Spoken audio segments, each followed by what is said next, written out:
తెలుగు రాష్ట్రాల్లో కలకలం సృష్టించిన రంగారెడ్డి జిల్లా మీర్పేట చిల్లలగూడలో జరిగిన దారుణ హత్య ఘటనపై పోలీసుల ఇన్వెస్టిగేషన్ జరుగుతూనే ఉంది. ఓ మహిళతో ఉన్న సంబంధం ఈ హత్యకు దారితీసినట్లు విచారణలో భాగంగా గురుమూర్తి నుంచి పోలీసులు వివరాలు రాబట్టారు.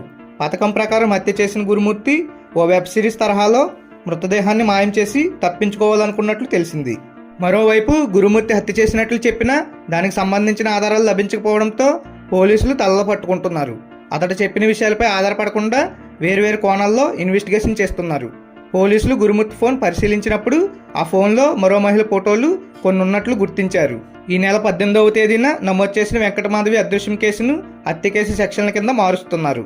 పోలీసులు తెలిపిన వివరాల ప్రకారం ఏపీలోని ప్రకాశం జిల్లా రాచర్ల మండలం జేపీ చెరువుకు చెందిన పుట్ట గురుమూర్తి అదే గ్రామానికి చెందిన వెంకటమాధవికి 13 ఏళ్ల క్రితం వివాహమైంది. వీరికిద్దరు పిల్లలున్నారు. గురుమూర్తి ఆర్మీలో జవాన్గా చేరి నాయక్ సుబేదార్గా రిటైర్మెంట్ అయ్యాడు. ప్రస్తుతం కంచన్బాగ్ డిఆర్డీఏలో కాంట్రాక్ట్ పద్ధతిలో భద్రతా సిబ్బందిగా పనిచేస్తున్నారు. గురుమూర్తి కొన్నాళ్లుగా తన సమీప బంధువైన ఓ మహిళతో వివాహేతర సంబంధం పెట్టుకున్నాడు. ఈ విషయం భార్యకు తెలిసి పలుమార్లు గొడవలు జరిగాయి. ఈ క్రమంలోనే భార్య అడ్డు తొలగించుకుని సంబంధం పెట్టుకున్న మహిళతో కలిసి ఉండాలని భావించాడు. అతని కోసం ఎదురు చూశాడు. సంక్రాంతి పండుగ రావడం వల్ల గురుమూర్తి తన ఇద్దరు పిల్లల్ని తన అక్కింటికి తీసుకెళ్లి ఇంటి దగ్గర దింపాడు. జనవరి 13, 14 తేదీల్లో మాధవితో కలిసి ఉదయం తన అక్క వాళ్ళ ఇంటికి వెళ్లి సాయంత్రానికి తిరిగి వచ్చేశారు. జనవరి 15వ తేదీన ఉదయం గురుమూర్తికి భార్య మాధవికి గొడవ మొదలైంది. గురుమూర్తికి మరో మహిళతో సంబంధం ఉన్న కొన్ని ఫోటోలను భార్య చూసింది. అప్పటికే భార్యను హతమార్చాలని కసితో ఉన్న గురుమూర్తి అనుకున్నంత పని చేశాడు. భార్యను తల మీద కొట్టడంతో ఆమె కింద పడిపోయింది. గురుమూర్తి 6 నెలల క్రితం ఓటీటీలో చూసిన వెబ్ సిరీస్లోని క్యారెక్టర్స్ తరహాలోనే మృతదేహాన్ని మాయం చేయాలనుకున్నాడు. ఇందులో భాగంగా మృతదేహాన్ని టాయిలెట్లోకి తీసుకెళ్లి ముక్కలుగా నరికాడు. ఆ తర్వాత బకెట్ నీళ్లను హీటర్తో వేడి చేసి ముక్కల్ని వేశాడు. ముక్కలు మెత్తగా మారాక మాంసాన్ని ఎముకల నుంచి వేరు చేసి మరో బకెట్లో వేసి రోకలతో దంచి ముద్దగా చేశాడు. ఎముకల్ని ముక్కలుగా చేసి అంతా సంచుల్లో నింపి దగ్గరలో ఉన్న చెరువులో వేశాడు. హత్య తర్వాత దాదాపు 2 రోజులు నిద్ర లేకుండా ఇదంతా చేసినట్లు గురుమూర్తి పోలీసులకు చెప్పినట్లు తెలుస్తోంది. మృతదేహాన్ని మాయం చేసిన తర్వాత గదిని నీళ్లతో శుభ్రం చేశాడు. జనవరి 17వ తేదీన సాయంత్రం భార్య కనిపించడం లేదని వెంకటమాధవి తల్లిదండ్రులకు గురుమూర్తి ఫోన్లో చెప్పాడు.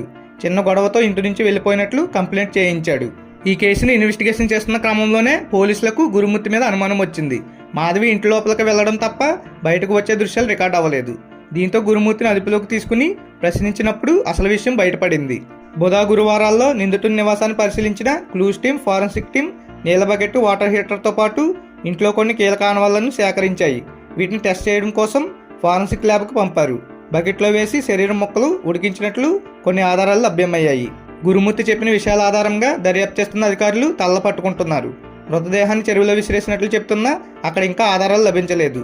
శరీరం ఆనవాళ్లు లభ్యమైన వెంకటమాధవి పిల్లల డిఎన్ఏతో పోల్చే అవకాశం ఉంది. అయినా ఇప్పటి వరకు ఎలాంటి ఆధారాలు దొరకలేదు. Clues team, forensic lab report కీలకం కానుంది. వెంకటమాధవి అదృశ్యంపై కేసు నమోదు చేశామని, ఆమె ఇంట్లోకి వెళ్తున్న దృశ్యాలు మాత్రమే లభ్యమైనట్లు ఎల్బీ నగర్ డీసీపీ ప్రవీణ్ తెలిపారు. మాధవి భర్త గురుమూర్తి మీద అనుమానాలున్నాయని అదుపులోకి తీసుకుని విచారిస్తున్నట్లు తెలిపారు. కేసు దర్యాప్తులో భాగంగా గురుమూర్తిని సరూర్ నగర్లోని ఎస్ఓటీ ఆఫీస్ నుంచి సీన్ రీకన్స్ట్రక్షన్ చేసేందుకు తీసుకెళ్లారు.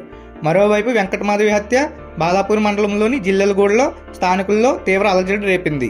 న్యూ వెంకటేశ్వర నగర్ కాలనీలోని ఓ అపార్ట్మెంట్లో గురుమూర్తి భార్యతో కలిసి నివాసం ఉంటున్నాడు. భార్యను హత్య చేసి ముక్కలుగా నరికినట్లు బయటకు రాగానే అపార్ట్మెంట్లోని G+2 అంతస్తులో ఉండేవారంతా ఖాళీ చేసి వెళ్లిపోయారు. కింద అంతస్తులో ఉండే యజమాని మరో ప్రాంతంలో ఉన్నట్లు తెలుస్తోంది. ఇది ఫ్రెండ్స్, గురుమూర్తి తన భార్య మాధవిని ఏ విధంగా హత్య చేశాడన్నది. ఈ కేసు గురించి మరిన్ని వివరాలు నెక్స్ట్ వీడియోలో తెలుసుకుందాం. అంతవరకు బాయ్ బాయ్. ఈ వీడియో మీకు ఇన్ఫర్మేటివ్గా ఉంటే ఒక లైక్ కొట్టండి. అలాగే మీ ఫ్రెండ్స్కి షేర్ చేయండి.